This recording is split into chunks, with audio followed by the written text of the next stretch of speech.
t'écoute seul. Bonjour et bienvenue dans ce deuxième webinaire consacré à Autodesk Robot Structural Analysis.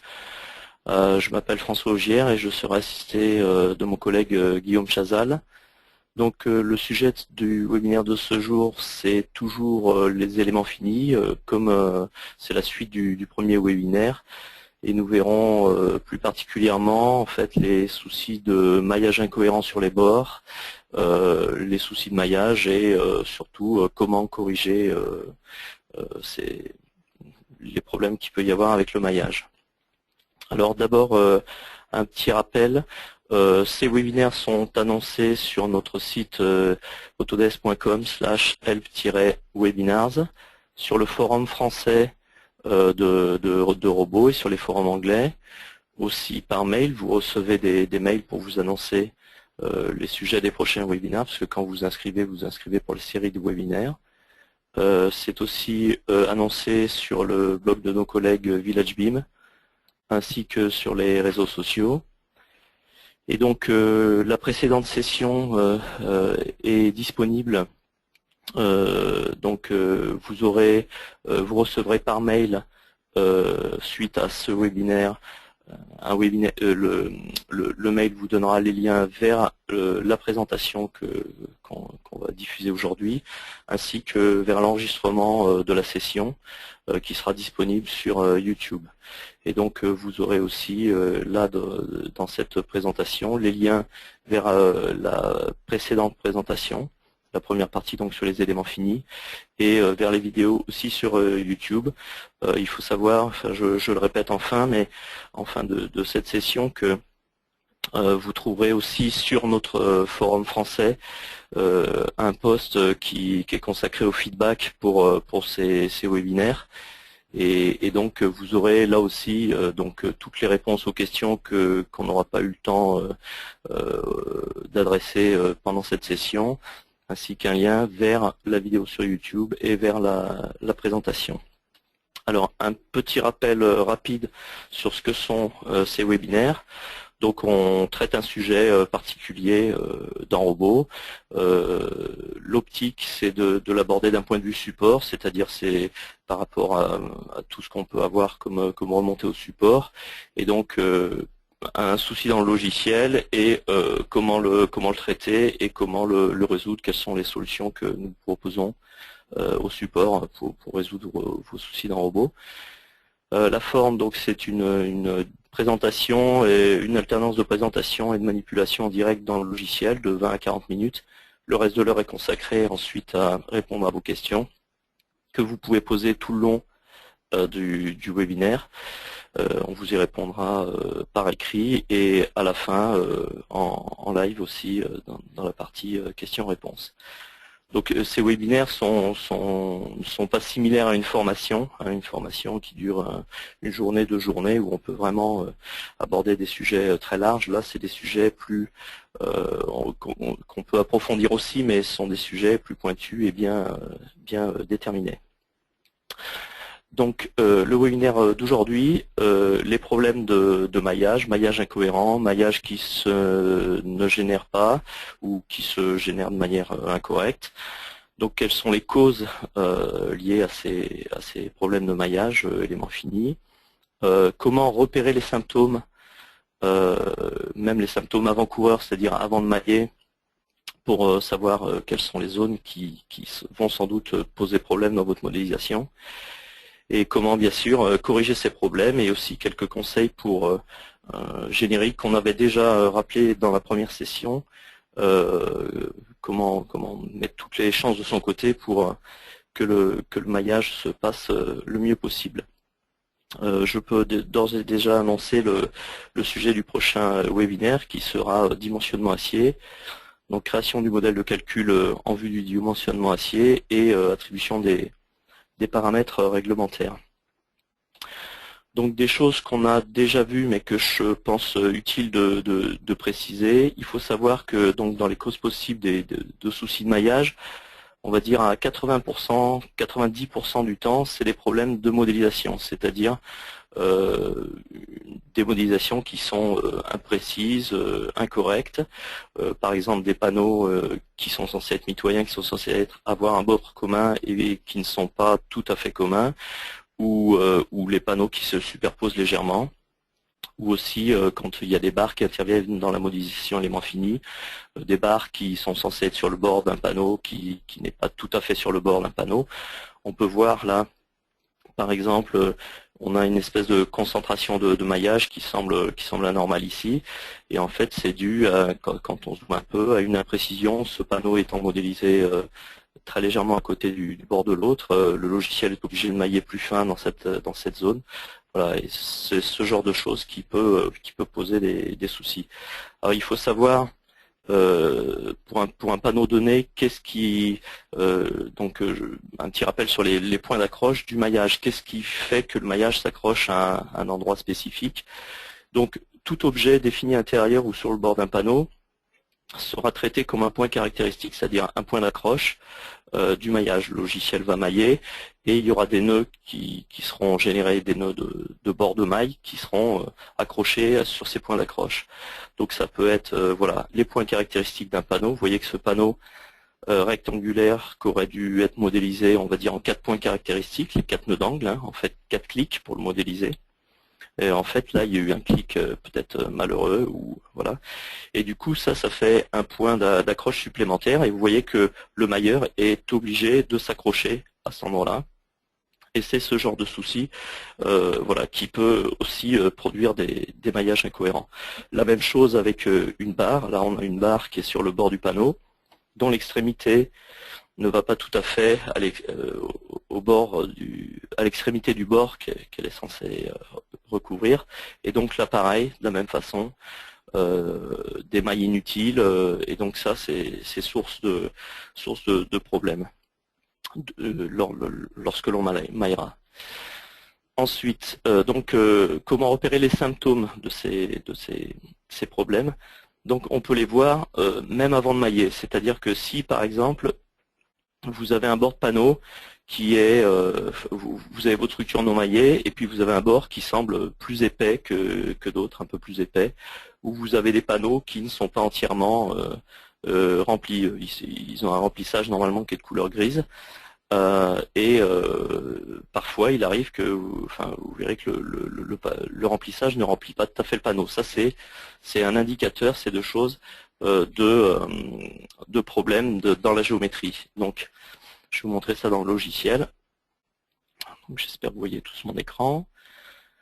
Donc vous voyez, vous avez une petite modélisation toute simple, et là vous voyez qu'il y a la dalle sur le dessus, un affichage un peu bizarre. Vous voyez qu'il y a une zone, voilà, une zone, le remplissage ne remplit pas entièrement le panneau, donc ça prouve qu'il y a un souci sur cette dalle. On voit aussi des traits qui sont un peu, vous voyez, un trait un peu plus épais ici. Si je zoome, vous voyez, on voit que la dalle déborde légèrement du voile. De la même manière, ici, on a un trait qui n'est pas dédoublé là, qui se dédouble ici. Si on zoome un peu, on fait une sélection, on sélectionne le panneau, on s'aperçoit qu'il y a un autre trait à côté. Vous voyez, il y a un élément barre ici. Voilà, donc ça, étant donné que le logiciel a toute une dalle à mailler, là, il va devoir faire quelque chose de très précis dans les mailles. Donc, va y avoir sans doute un souci de maillage. Vous voyez que il y a aussi un autre panneau, là, un panneau voile qui montre une transparence. Ici, on voit des traits un petit peu épais. Si on s'approche un petit peu pour regarder ce qui se passe, vous voyez que le voile ici n'aboutit pas au bord de la dalle. Si on regarde plus loin, on s'aperçoit encore, voilà, il y a une barre qui est le linteau ici, qui ne rejoint pas le bord de la dalle. Il est censé être sur le nez de dalle. De la même manière, bon, c'est moins visible parce que là l'erreur est plus fine, mais ici on voit que le trait de ce bord par rapport à un bord comme celui-ci est un peu plus épais. Si on zoome un petit peu ici, vous voyez, le panneau qui représente la dalle et celui qui représente le voile ne sont pas joints. Donc tout ça, ça va poser des problèmes. Et là, on peut, avant de mailler, voir déjà quels seront les soucis à venir. Donc on peut avoir aussi, par exemple, une ouverture dans un panneau qui est représentée comme pleine ou partiellement pleine. Et puis, donc ça c'était pour ce qu'on peut constater avant de mailler. Et pendant le maillage aussi, si le temps de génération du maillage est anormalement long ou n'aboutit pas, c'est qu'il y a sûrement un souci de géométrie. Bon, temps de génération du maillage, tout est relatif. Hein, si on modélise quelque chose où il va y avoir, je sais pas, 50 000 nœuds, 50 000 éléments finis générés, mais en fonction de la taille de la structure, on peut disons, à peu près estimer le temps de génération. On peut voir que si le logiciel a du mal à mailler, ça va prendre du temps. Et donc, c'est qu'il y a des soucis sûrement géométriques. Donc pour ça, je vais vous montrer un deuxième modèle.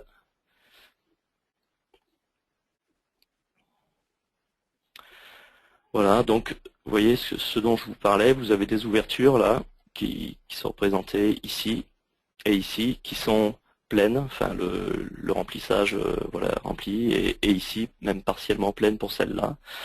Donc il y a un souci. Et aussi ce que je disais, les panneaux qui ne veulent pas se mailler, voilà. Par exemple, si on essaie de générer le maillage sur ce panneau, on voit, je vais le refaire, en bas on va voir les petites barres d'avancement de génération du maillage. On voit, hop, ça passe, et la dalle est toujours pas maillée. Donc il y a un souci, il y a sûrement un souci géométrique qui empêche le logiciel de mailler. Donc voilà, ça c'est pendant la génération du maillage, si le maillage se fait pas ou partiellement. Autre chose aussi après le maillage, un bon indicateur, c'est quand on a une concentration anormale de nœuds de maillage. Donc pour ça, je vais vous montrer un autre modèle.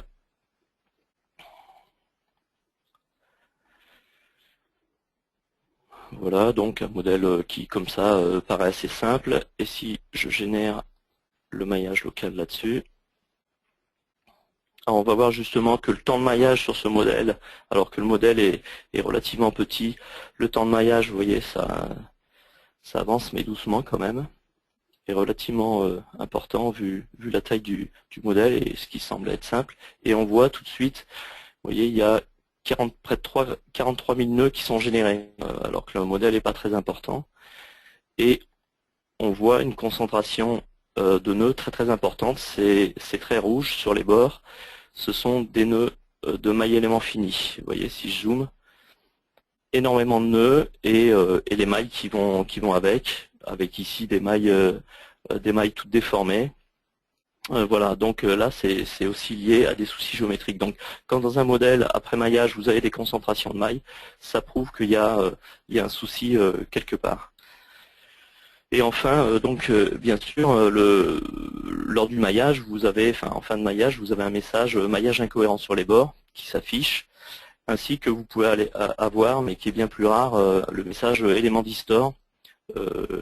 Qui est bien plus rare, ça concerne des éléments qui se trouvent générés quelque part hors du plan du panneau qu'ils sont censés mailler. Donc maillage incohérent sur les bords, le fameux message lors de la vérification. Donc qu'est-ce qu'il faut faire? Ça vous aide à détecter les soucis. Donc il faut lancer la génération du modèle de calcul. Donc ça dans le logiciel, ça se fait de deux façons. Soit par les options de maillage, c'est cette icône, générer le modèle de calcul, soit ici. Alors si je vais un peu vite, hein, de toute façon vous aurez la vidéo, l'enregistrement de la session sur YouTube, donc vous pourrez revoir les manipulations. Soit ici dans les options de calcul, à l'onglet modèle de structure, si on a coché générer le modèle et qu'on clique ici, ça revient exactement au même, on génère le modèle. Donc on génère le modèle de calcul et ensuite la vérification est par défaut lancée. Et donc ces messages apparaissent, et donc comment identifier où se trouvent les soucis? Il suffit de cliquer sur les lignes. Si vous cliquez là par exemple sur un panneau superposé, ça va vous sélectionner en structure les panneaux impliqués par cette superposition, ça va vous les montrer, ainsi que maillage incohérent sur les bords, de la même façon, ça va vous sélectionner les mailles qui sont impliquées, et donc vous pourrez voir, je vous montrerai comment bien les voir dans un modèle quand vous avez un modèle un petit peu complet. Et donc après, ben, vous pouvez vous atteler à corriger les erreurs, démailler, corriger les erreurs. Donc, comment on va procéder pour corriger ces problèmes? Il faut d'abord décider de l'ordre des corrections, c'est-à-dire est-ce que les soucis de maillage sont entièrement sur l'entièreté du modèle, un petit peu partout sur la structure, ou alors dans des zones bien définies, sur des panneaux bien définis. Et donc en fonction de ça, on peut choisir. Donc si la correction, on fait une correction plus globale sur l'ensemble du modèle. Et ou alors si on va sur une correction détaillée, sur une sélection de panneaux, ou même, et on vous montrera tout ça, une correction locale de mailles déjà générées en déplaçant les nœuds de maillage, etc. Et ensuite, en fonction de ça, donc quelle décision on a pris, quel va être l'ordre des corrections, est-ce que ça concerne la globalité de la structure ou pas, ben, on va utiliser divers outils pour effectuer ces corrections. Donc, on a par exemple un outil on va vous montrer, qui est la correction détaillée de la structure, sur lequel, là, comme elle est paramétrée, on peut faire une correction où on s'ajuste sur les lignes de construction du modèle. On veut corriger la structure entière par rapport à ces lignes. Voilà, donc ça c'est un outil pratique de correction si vous avez un modèle bien géométrique, bien aligné sur les axes globaux, parce que assez facilement vous pouvez corriger la structure. Avec le même outil, vous pouvez faire une correction plus détaillée sur, par exemple, une sélection de panneaux. Vous faites une sélection, et puis par rapport à un plan spécifique que vous allez définir vous-même pour corriger. On peut aussi aller jusqu'au panneau et donc rentrer dans les propriétés du panneau pour aller voir comment a été définie sa géométrie et éventuellement corriger cette géométrie ici. Voilà. Donc maintenant, on va passer aux différents cas que vous pourrez rencontrer et comment on les corrige. Alors d'abord, un cas très simple qui concerne du coup pas vraiment les éléments finis, mais qui survient, on l'a déjà eu au support. Vous avez un modèle et quoi que vous fassiez sur un panneau, vous n'arrivez pas à générer de maillage. Donc dans un cas comme ça, là on peut le voir, le modèle de calcul qui a été utilisé pour ce panneau, c'est pas le modèle coq qui contient des éléments finis, mais c'est le modèle panneau rideau, vous voyez, qui est détaillé ici. Et donc, dans un modèle comme ça, il n'y a pas d'élément fini qui est généré. Donc, vous pouvez bien faire ce que vous voulez. Sur un tel modèle, vous ne générerez pas d'éléments finis. Donc, pas de panique. Ensuite, donc, vous avez un modèle. Vous avez utilisé les options de maillage qu'on vous a recommandées, par exemple, dans le premier webinaire. Mais vous avez toujours des maillages incohérents sur les bords. Donc, qu'est-ce qu'on peut faire? On le voit là, c'est sur l'entièreté du modèle. Donc ça, comme je vous ai dit, c'est souvent des problèmes de géométrie des panneaux mal modélisés, des panneaux. Alors attention quand vous importez un modèle depuis Revit, parce que depuis Revit il y a le modèle analytique donc qui sera importé dans Robot, ou alors quand vous partez de DXF ou DWG qui sont peut-être des plans archi, qui sont pas toujours très précis. Vous vous accrochez dessus et puis voilà, deux lignes pas jointes sur un dessin, c'est pas très important. Deux éléments non joints, deux panneaux non joints sur un modèle de calcul, voilà, ça pose problème. Donc sur un modèle comme ça, on va utiliser l'outil de correction détaillée pour essayer de gérer l'entièreté de la correction qui va concerner l'ensemble du modèle. Donc, pour ça, je vais ouvrir le modèle que je vous ai montré. Donc, vous voyez un modèle assez simple. Si on génère le modèle de calcul là-dessus,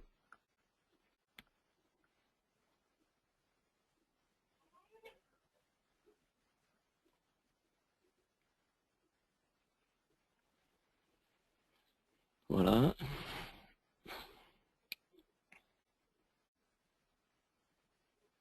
Vous voyez déjà qu'il affiche un message d'avertissement panneau superposé, maillage incohérent sur les bords. Du coup, il nous dit, il nous demande d'aller réviser nos options de maillage. Et donc là, sur un modèle comme ça, donc panneau superposé, vous voyez que si je clique sur la ligne, ça sélectionne les panneaux qui sont impliqués dans cette superposition. Et pareil, si on sélectionne maillage incohérent sur les bords, il sélectionne les mailles. Donc quand vous avez un modèle comme ça, vous voyez pas forcément bien un modèle 3D où ça se passe, vous pouvez aller dans les attributs d'affichage et vous cochez cette cage à coche, affichez les attributs seulement pour les objets sélectionnés, comme les mailles sont sélectionnées. Si on fait appliquer là-dessus, vous voyez, on voit bien où se passe le souci. Donc il y a des soucis un petit peu partout là-dessus. Donc on va utiliser l'outil de correction détaillée et je supprime le maillage d'abord, avant de faire les corrections. Et donc on va les corriger, comme on a dit, dans un cas comme ça, parce qu'on a des lignes de construction qui sont à peu près bien placées. On peut les placer même après coup, juste pour faire cette correction. Donc ça se trouve dans Édition, Correction détaillée. Donc on va corriger par rapport aux lignes de construction, la structure entière. On veut sélectionner les objets une fois qu'ils seront corrigés, pour nous montrer tout ce qu'il a corrigé. Bon là je sais, pour avoir déjà analysé le modèle, qu'il faut mettre une correction assez grossière parce qu'il y a des erreurs qui justement sont assez importantes. Donc si on applique là-dessus, voilà, vous voyez qu'il sélectionne tout ce qu'il a corrigé, donc il y avait pas mal de soucis sur de nombreux panneaux. Et donc maintenant, si on va générer le modèle de calcul, comme on l'a fait précédemment,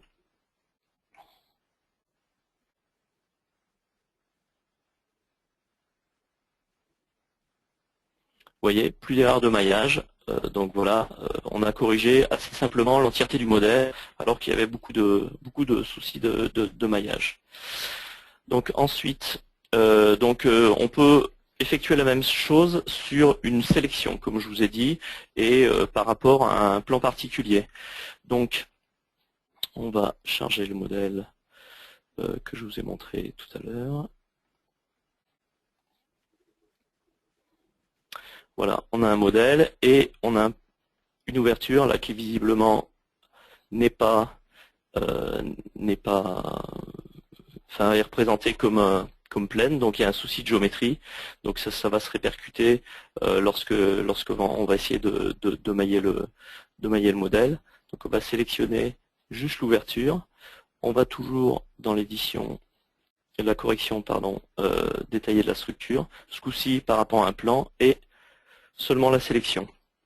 Donc on va aller définir le plan, on va l'accrocher aux angles de la façade. Voilà, on va aller grossir un peu le rayon de correction. Ah, et vous voyez que là j'ai un problème, j'ai dû mal faire la sélection de mon plan, mais bon, enfin, vous voyez que vous pouvez faire une sélection, vous pouvez définir vous-même le plan si vous n'avez pas les lignes de construction ou si vous ne voulez pas les définir pour la correction, comme on a vu tout à l'heure. De la même manière, la dalle qu'on a vu qui ne se maillait pas. Alors il y a aussi une bonne astuce pour voir quel est le problème, c'est en se mettant la structure assez loin et en faisant un redessiné, le contour de la dalle est redessiné assez loin du bord, et là on peut voir qu'il y a une espèce de petit souci là, d'un petit hiatus dans l'angle. Donc ce qu'on va faire, c'est qu'on va isoler cette dalle, on va se mettre dans une vue 3D. Vous voyez d'ailleurs, on voit très bien que le contour part un peu de travers, donc il y a un souci à ce niveau-là. Donc on va zoomer, on va redessiner pour avoir les points caractéristiques. Donc là, je sélectionne simplement un premier clic, je sélectionne ce contour, la dalle n'est pas maillée, je le ramène ici, voilà. Je regarde ma correction à l'air pas trop mal. Si je zoome arrière et que maintenant je vais générer le maillage sur cette dalle qui tout à l'heure ne se maillait pas, voilà. Donc c'était la petite incorrection, les mauvais clics dans l'angle de la dalle qui faisaient qu'elle ne se maillait pas. Donc on peut facilement, en attrapant les bords du contour, corriger le contour, enfin quand on a identifié quel était le souci. Donc on peut aussi, de la même façon, aller dans les propriétés quand on a un panneau dont le contour ne convient pas. On peut modifier ce contour, non pas graphiquement comme je l'ai fait sur la dalle à l'instant, mais en allant dans les propriétés du panneau. Donc ça, je vais vous le montrer sur un autre exemple.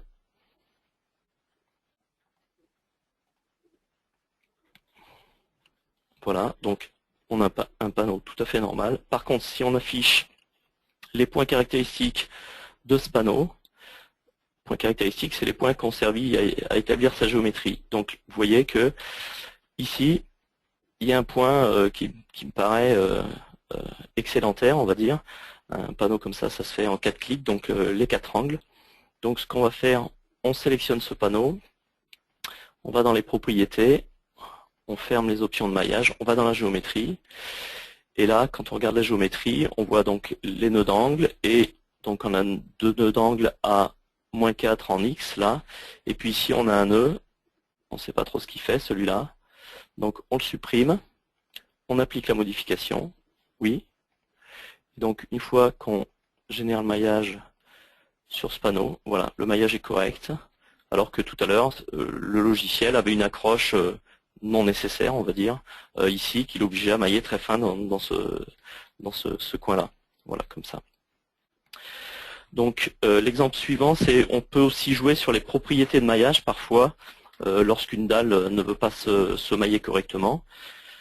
Donc là, en l'occurrence, c'est une option dans les propriétés de maillage qui s'appelle maillage régulier. Le logiciel essaye de faire un maillage régulier en partant du bord, et ça peut en fait poser plus de problèmes que ça n'apporte de solutions.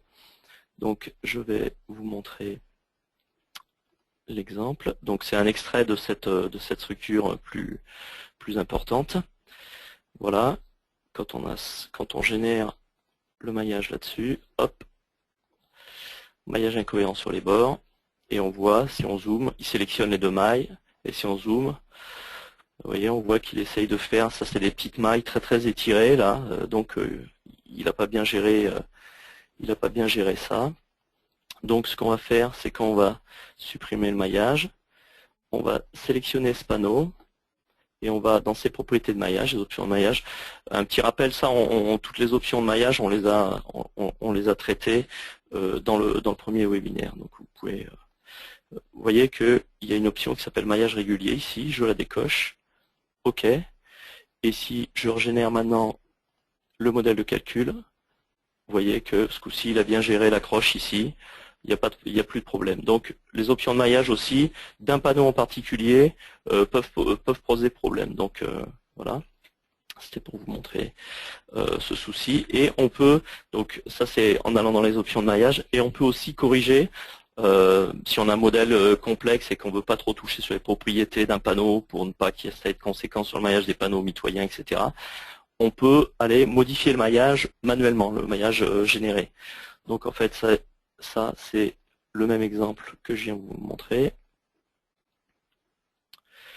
Donc comme tout à l'heure, je génère le modèle de calcul, j'ai mon maillage incohérent sur les bords qui se trouve ici, on l'a vu tout à l'heure, avec ces mailles très étirées. Donc ce qu'on va faire, on va sélectionner les nœuds de ce maillage, je vais afficher le numéro de nœud. Un premier clic pour sélectionner le nœud, il est en vert, enfin vous ne voyez pas bien mais il est en vert. Si je fais un deuxième clic, voilà, je l'ai accroché, je le ramène sur le premier nœud, on voit qu'il y a les 2 nœuds qui sont empilés. Je vais faire pareil avec ce nœud-là, un premier clic raté, je zoome, voilà, j'ai sélectionné mon nœud, si je vais faire un deuxième clic, voilà, j'ai le symbole de l'accroche, je viens ici, voilà. Donc je me retrouve avec 3 nœuds empilés ici, donc ça va résoudre, je fais une sélection de ces 3 nœuds, on voit ici la sélection, je vais dans la correction lui dire que je veux avoir qu'un seul nœud, voilà, j'ai un seul nœud. Alors, chose importante, comme j'ai modifié le maillage manuellement, si je régénère le modèle de calcul, j'ai toujours l'option maillage régulier, donc il n'y a pas de raison, il va me générer le même maillage incorrect. Donc si le maillage que j'ai corrigé, je ne veux pas que lors de la prochaine génération du modèle, il soit modifié, il garde bien ma modification, il faut que je le fige. Donc je fige le maillage, et là si je régénère le modèle, impeccable, il m'a gardé ma modification, là où j'ai ramené tout sur le même nœud. Donc vous pouvez voir que vous pouvez même faire de la modification. Alors là, c'est vraiment la modification ultime. Vaut mieux utiliser les autres méthodes avant, partir du plus global et puis aller au plus local. Alors, un autre exemple que vous pouvez rencontrer aussi, c'est lorsque vous avez des arcs et des arcs qui ont des nombres de division. Donc ce qui peut se passer, c'est qu'entre deux panneaux, vous pouvez n'avoir pas le même nombre de divisions. Il faut qu'il y ait le même nombre de divisions, évidemment, pour que les bords soient le plus bord à bord possible. Donc ça, on va partir de cet exemple. Et donc, vous voyez que vous avez un modèle. Si je génère mon modèle de calcul, vous voyez que j'ai maillage incohérent sur les bords. Alors, ce coup-ci, il est en bleu. Pourquoi il est en bleu? Parce que dans les options de maillage, ça on l'a vu aussi au premier webinaire, j'ai les liaisons cinématiques. Vous voyez d'ailleurs, il dit la cohérence du modèle est assurée par les liaisons cinématiques. Donc les liaisons cinématiques qui essaient de rattraper ce problème d'incohérence de maillage sur les bords. Voilà. Donc nous, ça, on a conseillé de le désactiver, parce que ça peut apporter d'autres soucis quand il y a des barres. Après, ça peut poser d'autres soucis au niveau des efforts. Donc, ce qu'on va voir, c'est que ici, vous voyez qu'il y a du jour là. On voit très bien qu'ici, vous avez un nombre de divisions plus élevé qu'ici.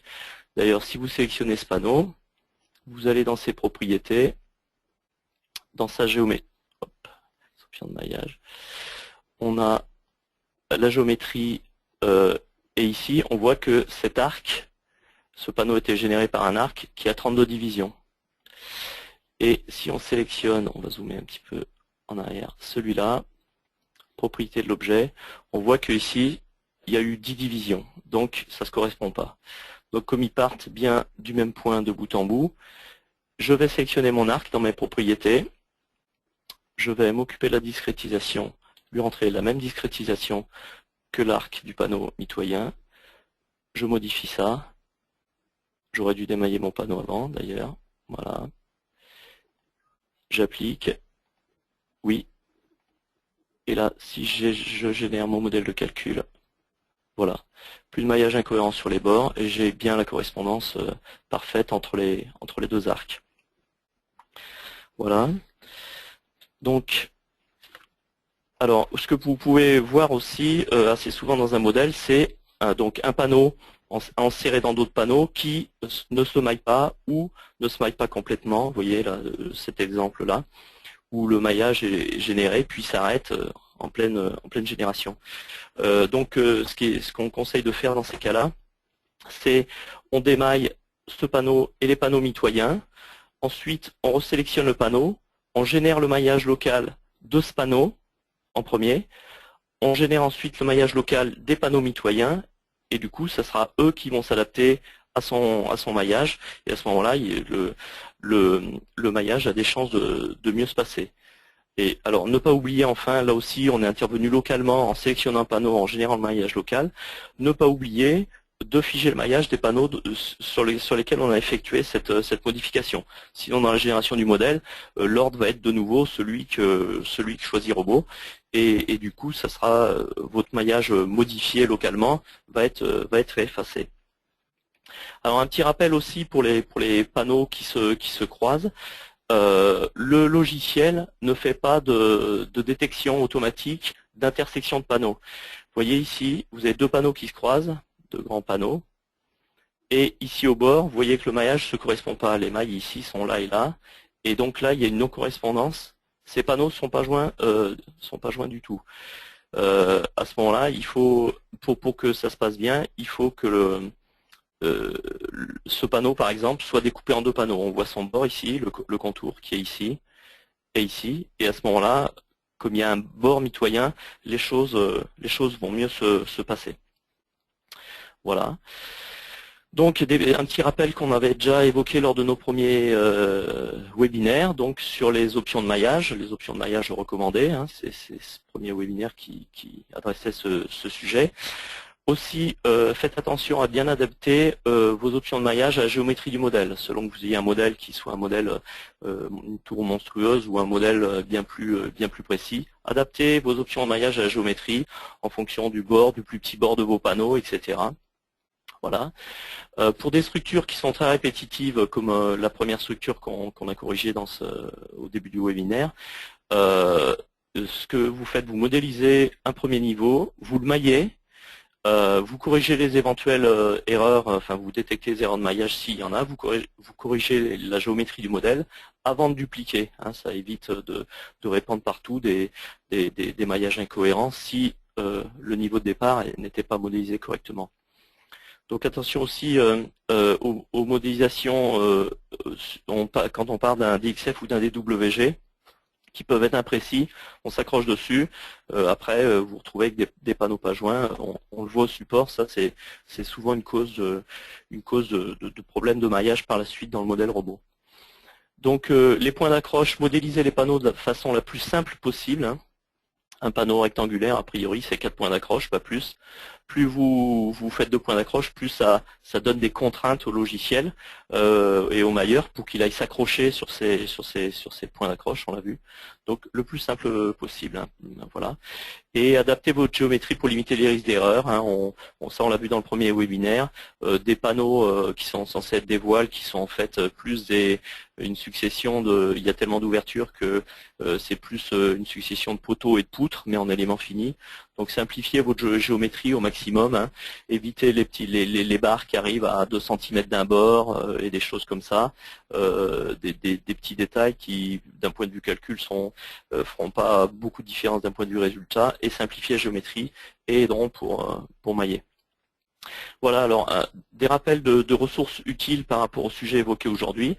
Donc sur le forum français de Robot Structural Analysis, on publie des articles, notamment on a publié des articles qui concernent justement ces problèmes de maillage incohérent, les références cycliques dans la définition des liaisons cinématiques. Donc ça, c'est quand on a les liaisons cinématiques qui sont activées et qu'on a une accumulation de mailles sur le bord d'un panneau pour des problèmes de géométrie. Quelquefois, au bout d'un moment, même les liaisons cinématiques ne peuvent plus rattraper ces incohérences de maillage sur les bords. Donc voilà, comment les détecter, comment les résoudre. Et aussi un exemple de création de maillage à partir de nos émetteurs. Sur notre forum, il y a aussi une boîte à idées où vous pouvez déposer vos idées et vos demandes de développement. Et aussi et surtout, vous pouvez déposer vos commentaires sur le forum, sur le lien qui est indiqué là, vos commentaires sur le webinaire. Alors, sachez que sur ce post, on répond aux questions auxquelles on a déjà répondu et celles auxquelles nous n'aurons pas eu le temps de répondre. Il y aura aussi le lien vers la vidéo sur YouTube et le lien vers le fichier PowerPoint de présentation de ce webinaire. Voilà.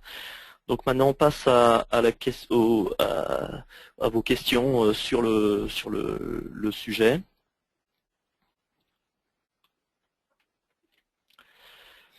Oui, alors pour l'instant, on a eu quelques questions, notamment la première concernait l'option de correction que tu as fait voir par plan, qui n'a pas fonctionné.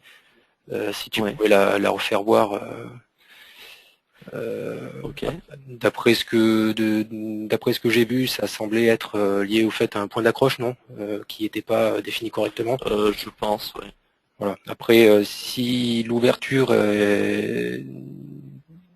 en fait, l'ouverture doit bien être définie dans le plan qu'on se sert comme base de correction. Sinon, c'est sans doute le problème ici, c'est qu'il y a des imprécisions de modélisation ou des panneaux qui ne sont pas plans. Donc on va refaire, on sélectionne ça, on va sur la correction détaillée, on sélectionne l'objet par plan. Je vais déjà changer ma valeur de correction et je vais définir mon plan. Hop.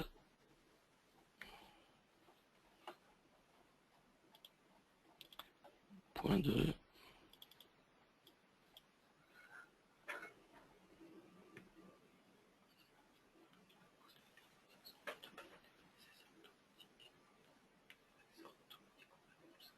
Et troisième point. Hop, mon panneau est bien sélectionné. Voilà. Donc la première fois, j'avais dû mal cliquer un des angles, je pense. J'étais peut-être un petit peu à côté. Donc vous voyez que là, le panneau est bien de nouveau non rempli. Enfin, l'ouverture. Ok, donc on a aussi une question par rapport aux intersections dont tu as parlé. Donc la question c'est, vous avez dit que l'intersection entre deux panneaux n'est pas nécessairement automatique. Comment faire pour le savoir alors? Je veux dire au départ de la modélisation. En fait, là ce qu'on a cherché à montrer, c'est que si il n'y a pas un bord défini dans le plan du panneau, donc on avait deux panneaux, un panneau horizontal et un panneau vertical. S'il n'y a pas un bord commun aux deux panneaux, à la liaison entre les deux, le logiciel ne détecte pas cette intersection et ne va pas chercher forcément adapter les mailles à cette liaison.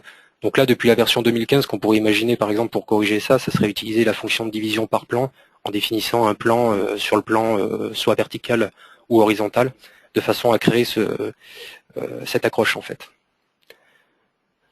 On peut avoir le cas, par exemple, avec une dalle tout niveau, et puis un voile localisé au milieu de cette dalle. Et imaginons que ce voile que c'est une structure qu'on n'a pas modélisée par niveau, et que le bord inférieur de ce voile descend légèrement plus bas, mettons 2 cm plus bas que le niveau Z de la dalle. Donc là, le logiciel va pas voir de bord commun. Le bord est à côté, les deux panneaux se traversent, et c'est à ce moment-là que il va pas les joindre par le maillage. Donc on avait également une question par rapport au panneau rideau. Donc à quoi sert le panneau rideau que l'on ne peut pas mailler? C'est un panneau indéformable. Si oui, quelle est la différence avec un diaphragme rigide? Donc en fait, le panneau rideau dans le modèle de calcul, on peut voir qu'il n'y a pas d'éléments finis de générer dans son plan, pas de raidissage, et il transfère des charges de manière simplifiée. En réalité, ce type de modèle de calcul se comporte de la même manière qu'un bardage, simplement il a un point propre. C'est la différence avec le bardage. Il a des propriétés d'épaisseur et de matériaux, donc le poids propre est automatiquement pris en compte. Alors que c'est un peu comme un bardage, sauf que le bardage, lui, il n'a pas de... c'est juste pour appliquer des charges surfaciques sur des éléments barres. Alors je lis en même temps les questions. Mm-hmm.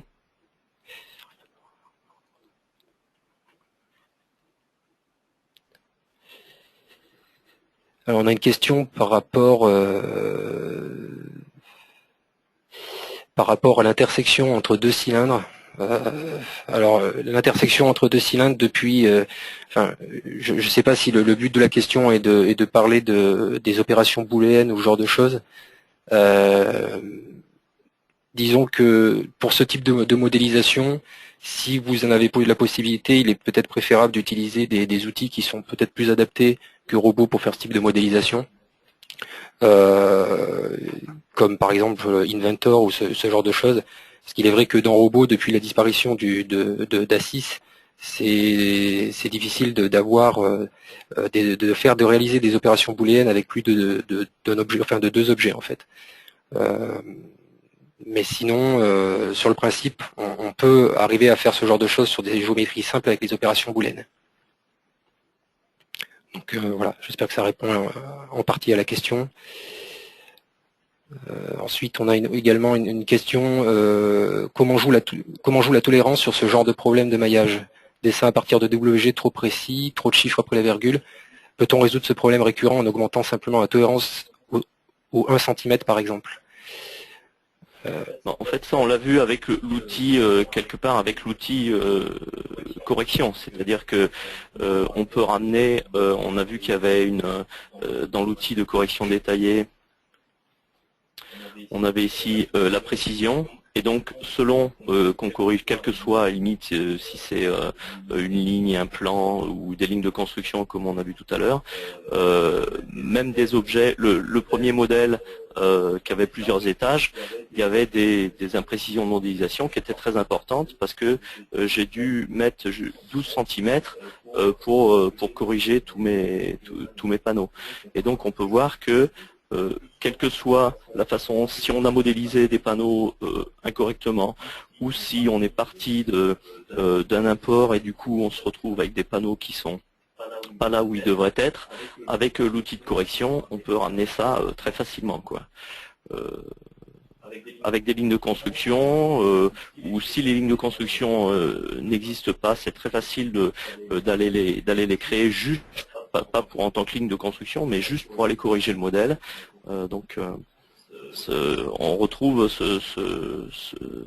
cette possibilité de précision justement dans l'outil de correction.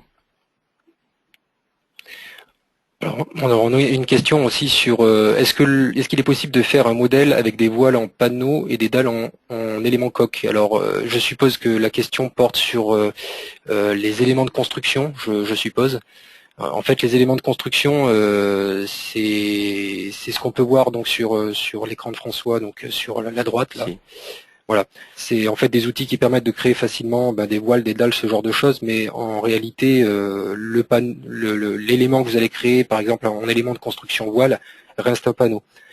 Par contre, si vous devez accéder manuellement à ces propriétés pour, par exemple, modifier son contour, eh bien vous verrez que vous n'aurez pas la même interface qu'on vous a montré tout à l'heure. Il faudra d'abord le passer en élément de construction panneau pour pouvoir obtenir cette interface-là. Et de façon à pouvoir agir sur les coordonnées de définition du contour. Sans ça, vous ne pourrez pas y accéder. Voilà. Là, par exemple, ici, on a, par exemple, si on va dans les propriétés de cet objet, vous voyez que, donc une fois fermé les options de maillage, vous voyez que la boîte de dialogue, c'est pas une boîte de dialogue classique comme j'avais tout à l'heure, panneau, où on aura eu le contour, et puis avec la définition du contour, le bouton géométrie, le bouton paramètres, parce que ça, c'est un panneau, parce que ça reste un panneau qui a été défini en tant que, voilà, en utilisant ça. Voilà. Et si, par exemple, donc là, il existe en tant que voile, et si je vais modifier le type d'élément et que je dis c'est un panneau, je fais entrer, je force, je retourne dans les propriétés, et là, vous voyez que les propriétés ne sont pas les mêmes. C'est-à-dire que maintenant, c'est comme un panneau qu'on aurait modélisé par 4 points avec voilà, les boîtes de dialogue qu'on a vues tout à l'heure. Donc en fait, dans le fond, que ça soit ici un objet dalle, un objet voile, etc., ce sont toujours des panneaux éléments finis derrière. Simplement, ici, il y a élément de construction qui peut être panneau, voile ou dalle. Voilà. Alors on a eu une précision sur la question tout à l'heure par rapport à la tolérance. Donc la question c'est mais ne peut-on pas la même chose avec le critère tolérance sur la génération du modèle et donc sans toucher à la géométrie?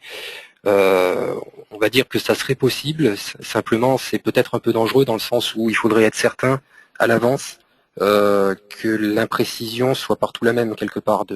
Si on fixe une tolérance d'1 centimètre, il faudrait être certain que les erreurs qui sont présentes dans le DWG de base soient d'1 centimètre maximum partout. Si vous avez d'autres erreurs plus grossières ou eh bien elles pourront être loupées pendant la génération du modèle et du coup ça ne corrigera ça ne rattrapera qu'une partie des erreurs, pas la totalité.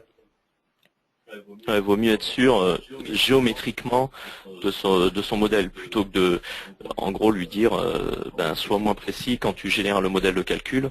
Voilà, autant partir. Enfin, c'est notre suggestion. Hein, autant avoir un modèle géométrique correct dès le départ. Alors une question aussi par rapport à la précision lors de la correction réalisée la correction détaillée. Donc une correction avec une précision de 12 cm ne peut-elle pas créer des distorsions?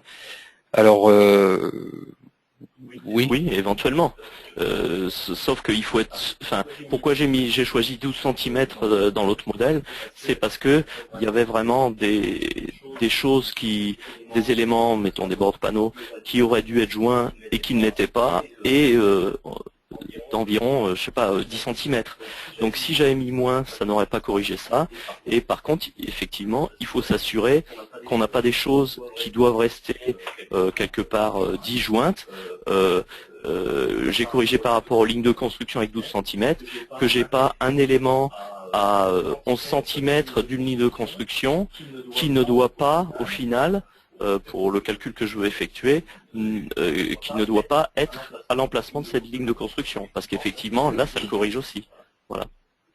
Après, on a vu qu'on pouvait faire une sélection. Si on sait les éléments qui ne doivent pas être modifiés par la correction, on peut faire la même correction par rapport aux lignes de construction avec 12 cm. Et puis, au lieu de mettre structure entière, on met sélection et on sélectionne juste ceux qu'on pense devoir être corrigés. Comme ça, éventuellement, les éléments qu'on ne veut pas bouger, même s'ils sont dans ce périmètre de 12 cm, ne seront pas corrigés. Là, c'est pas. Dans le cas de tout à l'heure, j'avais choisi structure entière. Mais on peut éventuellement exclure, faire une sélection, donc exclure des éléments pour la correction.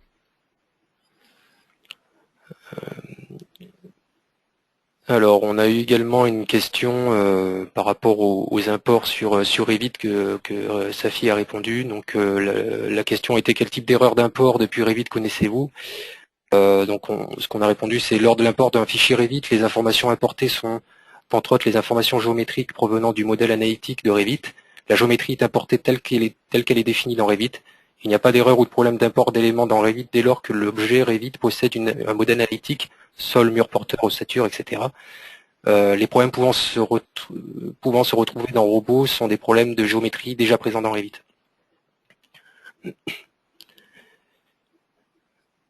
Alors une question par rapport à la façon de créer un panneau en maçonnerie. Là c'est peut-être un peu, on va dire, hors sujet sur le thème, puisque là c'est plus, on va dire, d'adapter les hypothèses de calcul au modèle que vous réalisez en fait. Là c'est un petit peu hors sujet par rapport au sujet de base qui est la correction du maillage dans un modèle. Donc éventuellement si vous voulez poser la question sur le forum, on y répondra sur le forum. Qu'est-ce qu'on a eu d'autre comme question jusqu'à maintenant? On a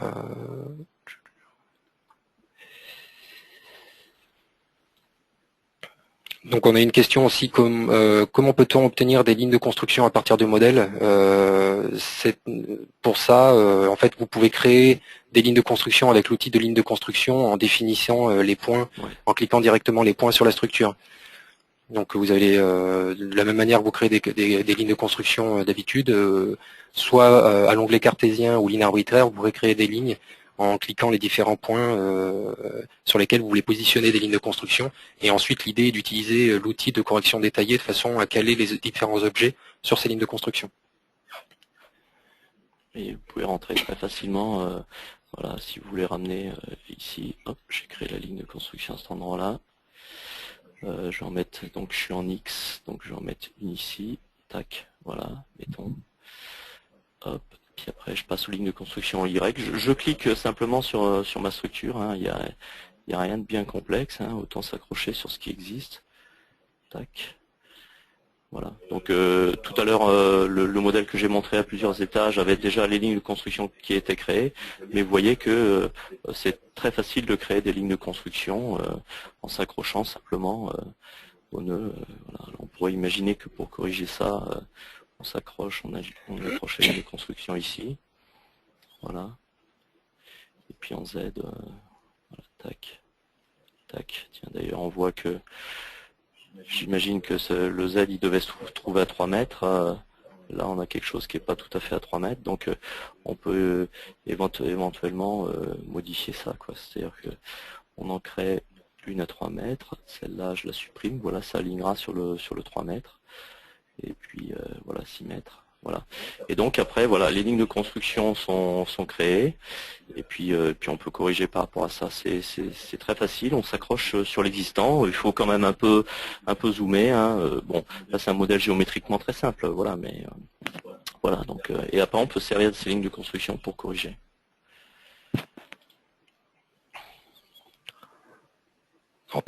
Par rapport aux lignes de construction, Revit aussi, Safi a également précisé que l'import depuis Revit des quadrillages crée également des lignes de construction. Donc ça peut être également une manière de les avoir dans Robot.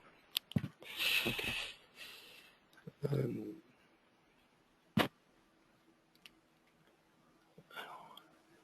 Alors peut-on faire des lignes de construction biaises par des clics? Oui, ça on pourra le faire en créant des lignes arbitraires.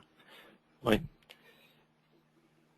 Il y a non seulement des lignes cartésiennes, mais on peut créer des lignes complètement quelconques. voilà, en s'accrochant, ou si on connaît les coordonnées on crée des lignes, et celles-là seront pas forcément, on peut les créer à partir de, s'il y a déjà des barres ou déjà des objets, on peut les créer à partir des objets. Voilà, c'est pas forcément cartésien, voilà, on peut créer des lignes arbitraires absolument quelconques, quoi. C'est pas un souci.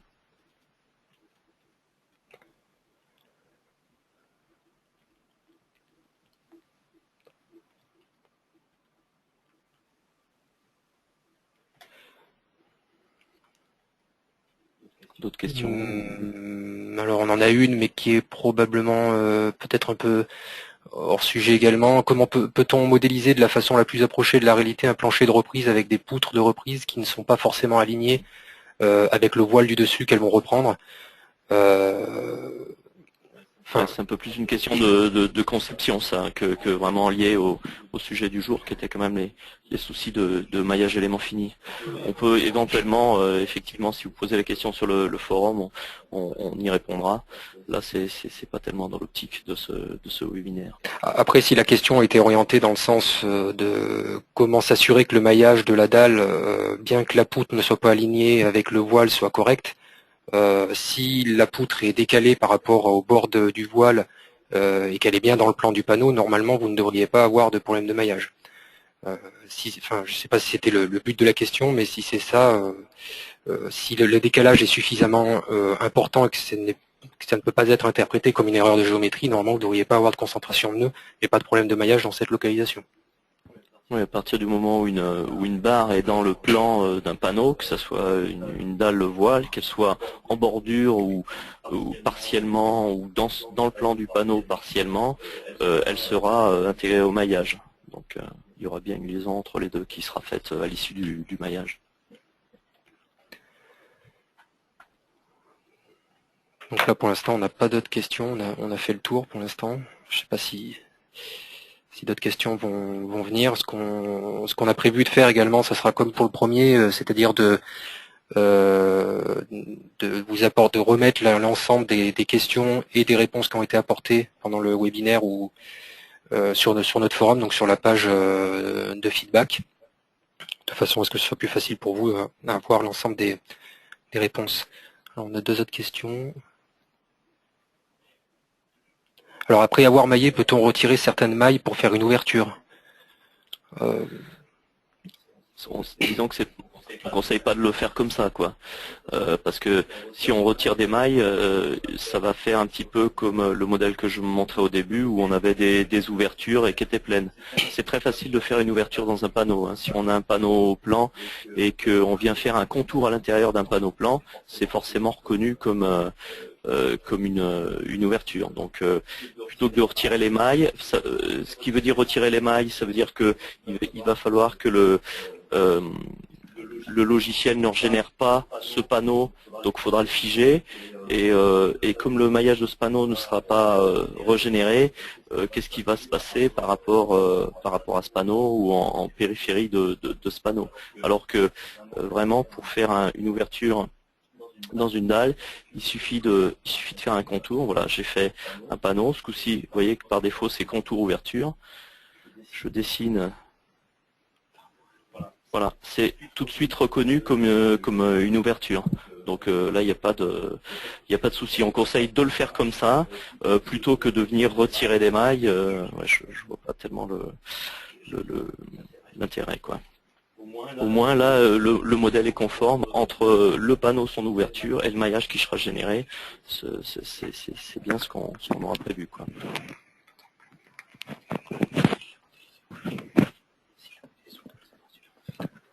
Alors on a une précision par rapport à la question sur la poutre de reprise. Donc le but de la question était dans le cas où la poutre n'était pas dans le plan du voile. Donc oui voilà, c'est ce qu'on pensait avoir compris, c'est-à-dire que après tout dépend de la valeur d'excentrement, puisqu'on nous parle après d'excentrement.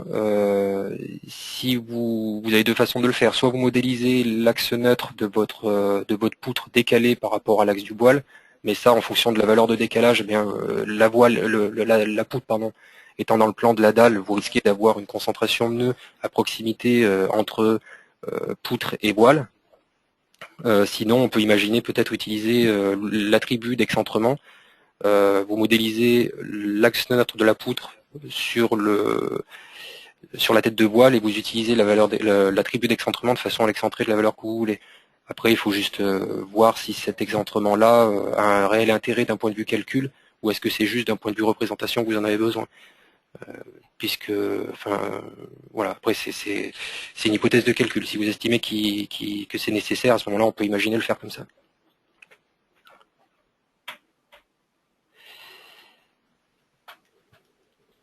Ok, bah, je pense qu'on est arrivé au bout de notre heure.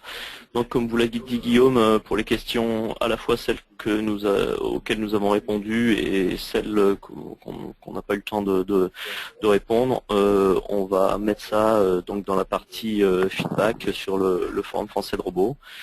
Voilà, merci d'avoir assisté à ce webinaire et sans doute à une prochaine fois, j'espère.